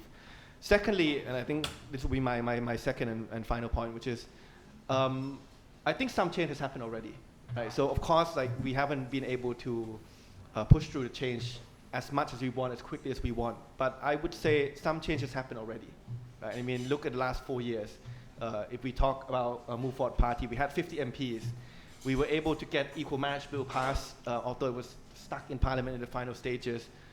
We almost got the liquor liberalization bill passed. We were only 2 votes short, despite being quite a clear minority in the House of Parliament. So in that sense, I think change has happened, and it means, yes, of course, legal change did not happen. But what it means now is that those small victories along the way meant that right now, I think the issue of equal marriage cannot be rejected. And I imagine an equal marriage bill will pass very quickly in this new government. And I'm sure that the liquor liberalization this time will pass through as well. And that's not out of accident. It's because of what we have done over the past 4 years to try and raise awareness about this and get it almost passed through Parliament to ensure that this time it will not be rejected. So I think to give you some hope, like things have changed much more slowly and much less than we are hoping, but things are changing. And I think if we keep collecting those small wins, then hopefully we will get to where we want to be as soon as possible. Kundir, I mean, you talked earlier also about change, but also the idea that you need to link the old and the new and all that. I mean, what's your thought on the young man's answer? First of all, I have to empathize and encourage between, I think, not just you and me, but for all the Thai people as well. And first, I think I have to, what did I say, that to be, stay positive and be optimistic. But before before I go into the deeper answer, I need to answer in Thai. Sure. To prevent me for creating any potential international incident. And I can help translate. Still need to come back here again. Sure. เดี๋ยวคิดว่าหลังจากนี้คือสิ่งที่สำคัญที่สุดก็คือเรียกว่าจุดเปลี่ยนอีกครั้งหนึ่งก็คือการทำเรื่องรัฐธรรมนูญใหม่ซึ่งวันนี้เนี่ยสิ่งหนึ่งที่เราเห็นการเปลี่ยนแปลงก็คือว่าคนไทยในวันที่เราต้องออกไปทำประชามติเรื่องรัฐธรรมนูญเมื่อตอนปี 60 นะคะไม่มีใครเคยมีประสบการณ์เพียงพอแล้วก็ไม่ได้รู้ถึงกลไกที่อยู่ภายใต้รัฐธรรมนูญแล้วก็ต้องรวมถึงว่าในช่วงเวลานั้นต้องยอมรับว่าภายใต้รัฐบาลที่เป็นคสช.การที่รายการโทรทัศน์มีเดียหรือใครก็แล้วแต่ที่มีความรู้ทางด้านเกี่ยวกับเรื่องของกฎหมายการเมืองก็ไม่ได้มีสิทธิ์นะตามกฎหมายที่จะสามารถออกมาพูดเกี่ยวกับเรื่องของรัฐธรรมนูญได้นั่นเดียคิดว่าเป็นจุดหนึ่งที่ทำให้คนไทยในวันนั้นเนี่ยเราไม่ได้มีความรู้เพียงพอก่อนที่จะออกมาทำประชามติด้านที่2ด้วยความกดดันเรื่องของเวลาในตอนนู้นนะคะก็ทำให้เห็นว่าคนไทยหลายๆคนซึ่งเชื่อว่าหลายๆคนที่นั่งในตรงนี้ก็อาจจะเป็นส่วนหนึ่งด้วยเช่นเดียวกันว่าวันนั้นเราออกไปเลือกทำประชามติเพราะเราอยากจะมีเลือกตั้งใหม่สักทีแต่ถ้าเกิดว่าเราไม่โหวตให้มันผ่านในวันนั้นกลับกลายเป็นว่าเราก็จะไม่ได้มีโอกาสได้เลือกตั้งใหม่ได้มีรัฐบาลที่มาจากการเลือกตั้งถูกไหมคะวันนั้นเราเหมือนโดน pressure ที่จะต้องออกไปทำประชามติแต่ผ่านมาทั้งหมดจริงๆก็คือเกือบ5 ปีในวันนี้เรียกว่ามันเห็นชัดเจนว่าวันนี้คนไทยเราตื่นตัวทางด้านการเมืองเรามีความรู้แล้วที่สำคัญเหมือนที่เดียพูดก็คือว่าวันนี้คนไทยเราต้องการเปลี่ยนแปลงแล้วมันไม่ใช่การเปลี่ยนแปลงแบบเดิมด้วยมันไม่ใช่การเปลี่ยนแปลงเพียงแค่การลูบหน้าปะจมูกเหมือนที่พรรคเพื่อไทยกำลังพยายามจะใช้หลายๆนโยบายในการที่จะมาโปรยเงินเฮลิคอปเตอร์มันนี่หรืออะไรก็แล้วแต่การทำนโยบายที่เป็นประชานิยมและหวังว่าจะสามารถซื้อใจประชาชนได้เหมือนเดิมเดี๋ยวว่าวันนี้เนี่ยเราทุกคนเรียนรู้และก็กำลังอยู่ในช่วงของการเปลี่ยนผ่านทางการเมืองและมันเป็นจุดเปลี่ยนที่สำคัญมากๆซึ่งสิ่งที่อยากจะเชิญชวนมากกว่าก็คือว่าหลังจากนี้ไม่ว่าจะเป็นตั้งแต่ปีหน้าที่สว.กำลังจะหมดไปเราก็ไม่รู้ว่าอาจจะเกิดเหตุการณ์อะไรที่วุ่นวายตามมาไหมเพราะว่าถ้า ตามรัฐธรรมนูญตัวมาตราที่เพิ่มเติมขึ้นมาก็คือสิทธิ์ของสวค่ะที่จะมีสิทธิ์ในการโหวตนายกได้ก็กำลังจะหมดไปกับสวในพฤษภาคมปีหน้าและถ้าไม่ได้มีอะไรที่ถูกแทรกแซงเข้ามานั่นแปลว่าการเลือกตั้งในครั้งหน้าเราก็จะเป็นอิสระมากขึ้นและบวกกับในการจัดทำรัฐธรรมนูญใหม่ถ้าเกิดว่าเราสามารถทำรัฐธรรมนูญที่เป็นฉบับของประชาชนได้จริงๆเหมือนที่เราทุกๆคนเรียกร้องอยากจะมีสสรในการจัดทำรัฐธรรมนูญเดี๋ยวเชื่อว่าวันนี้เนี่ยด้วยประสบการณ์การเรียนรู้การเปลี่ยนผ่านของคนไทยอะค่ะเราจะเรียกอะไรเราจะสามารถคาดหวังถึงกระบวนการเรียนรู้และการเปลี่ยนผ่านสู่ประชาธิปไตยที่เข้มแข็งมากยิ่งขึ้นในอนาคตแต่อย่างไรก็แล้วแต่เหมือนที่เดียพูดในตอนต้นว่าแต่เราก็ต้องอยู่บนโลกแห่งความเป็นจริงมันก็เป็นจุดท้าทายว่าแล้วเราจะเปลี่ยนผ่านอย่างไรที่เปลี่ยนผ่านที่ไม่ได้ radical จนเกินไปไม่ extreme จนเกินไปจนกลายเป็นการเลือกปฏิบัติเพียงแค่คนกลุ่มใดกลุ่มหนึ่งแต่ว่าเป็นการเปลี่ยนผ่านที่เรามี common ground ร่วมกันและเราสามารถที่จะไปถึงจุดนั้นร่วมกันได้จริงๆนะคะ Okay, so quick translation. Dia basically said that the focus should be about a new constitution. You know, in 2016, Thailand went through a referendum with the lack of knowledge, and it was under military rule. And this NCPO debate was not allowed, and people were not aware. And there was also a time constraint because there's an idea that you vote yes to that constitution, it would lead to a quicker election. Under the NCPO. So 5 years on, a lot of lesson learned. There's much more awareness about the political situation, and through this change of constitution would be a major key. And also the other change that Dia mentioned was also the fact that this current Senate will run out of its power by May next year to be part of the chosen of Prime Minister, which means that the next election after that will already open up the playing field in a much more open way. So there's this gradual change too. But the last point that she makes was that all this change will have to be based on political realities. We cannot only implement change that becomes too radical change in many ways that only serves a certain group of people. It has to find a way to change our society by bridging this old and new. Thank you.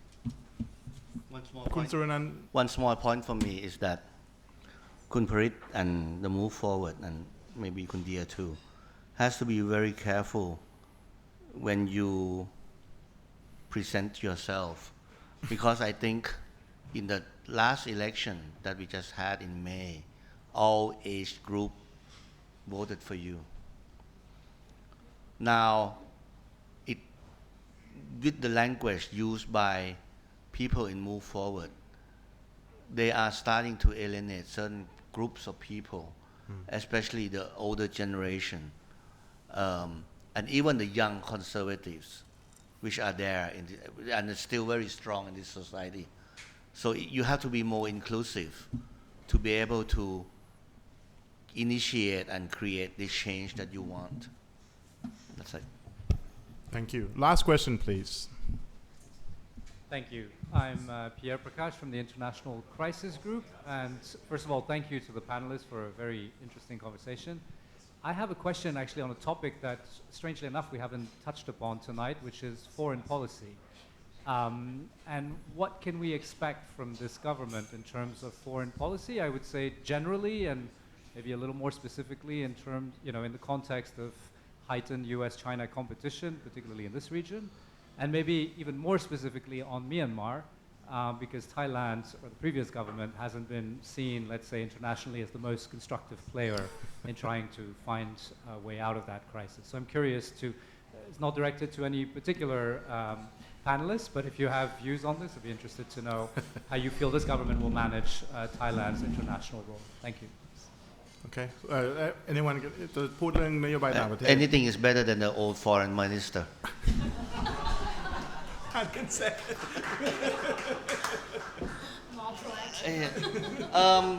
Kun Srettha is American educated, UMass Amherst, then he went to Claremont. And then Kun Pan Pri is also American educated. Both are have the frame of mind in terms of, I think, what the world they look through. But the Chinese influence in Thailand is so strong, and we are quite, even in Pheu Thai, I think certain elements are quite worried about that they will impose more and more. But still, if you ask about foreign policy, it's gonna be not much, sad to say, because Pan Pri, although a very nice person, is not an initiator in terms of foreign policy. I still would like to reserve my comments a bit till Prime Minister Srettha goes to the UN and how he acts there and what kind of speech he will give in New York. That would be a good indicator for all of us how this will play out. So far, I think they are still very cautious. Kun Thaksin or even Pheu Thai, even Kun Srettha probably want to play a more active role in ASEAN. But with ASEAN, with Myanmar, it still will put a strain on the domestic relationship with the military itself and the business interests. I don't agree with that in terms of policy making, but that's the reality. So I hope they could find a better way than what Minister Don has been doing in the past years, with a more firmer stand, coming back into the fold with ASEAN, and look more towards balancing out the Chinese influence in Thailand, the States, EU, and maybe even India, that they should do. Because then if we said Laos is almost gobbled up by China, I suspect if we go down this route in 10 years, we'll see Thailand almost as a Chinese protectorate, which I don't want to see. Okay, quickly, I know that foreign policy maybe not your area, but yeah, very quickly. I think I agree with Kun Suranan that what Kun Srettha will say at UN will probably give us a much clearer indication. I think two quick observations. Number one is I think we see that the policy statement has very little on foreign policy, and that may reflect that it's not something that's on the top of their mind. So in that sense, even though given what Suranan said, the baseline is very low, so hopefully we will see more rebalancing than before, a firmer stance on the issue regarding Myanmar, but we don't know how far, how ambitious, or how clear a vision they have regarding foreign policy.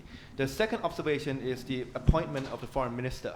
I think the appointment of Kun Pran Pri points to the fact that the foreign policy will maybe more economic focused rather than humanitarian or human rights issues focused.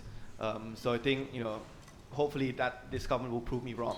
But given that they've appointed Kun Pran Pri, who's also very strangely the way they divide the portfolio between the deputy prime ministers. But Kun Pran Pri is foreign minister, but he's also the deputy prime minister in charge of the economy, but not overseeing a lot of the economic related ministries. But I think that points for me that indicates that the foreign policy will be more focused on trade and on the economy rather than political or humanitarian issues. Kundia, you have the last words. Any thought on the foreign policy side? I think I agree with Kun Suranan that we have to wait Kun Srettha in the UN, which is I think a week ahead, right? Yeah. And obviously that that will be better when especially when you compare to the previous government, because I think we obviously see that during the General Prayut's government, it seems like the international affair, the foreign policy is not their priorities during the government. And what about the statement during the 2 days, during the Monday and Tuesday, what is quite surprising me is that the geopolitics and the foreign affairs just slightly mentioned during the debate, especially when Biden, for his trip that traveled to India and to Vietnam, and they made such a huge cooperations together. That very surprised me that the foreign affair and the geopolitics just slightly mentioned during these policy statement 2 days ago. Yeah. Thank you. All right, we are over time, but I think we can all agree that we had a very robust discussion. I want to, on behalf of the FCCT, thanks all of our 3 distinguished panelists. Please give them a round of applause. And before I end, I just have to plug a few programs. We have a book launch, Rights Refused, Grassroots Activism and State Violence in Myanmar, on Friday, the 15th of September, and a book talk on the modern history of China arts market on Thursday, 21st. And also we have a board game night every Tuesday. So on that note, I would like to thank everyone and have a good evening. Thank you. ปานปรีมันพูดเรื่องเศรษฐกิจมากกว่า ขอบคุณมากเลยครับ แต่มันจีนอ่ะ วันนี้ผมเห็นคุณแต่ง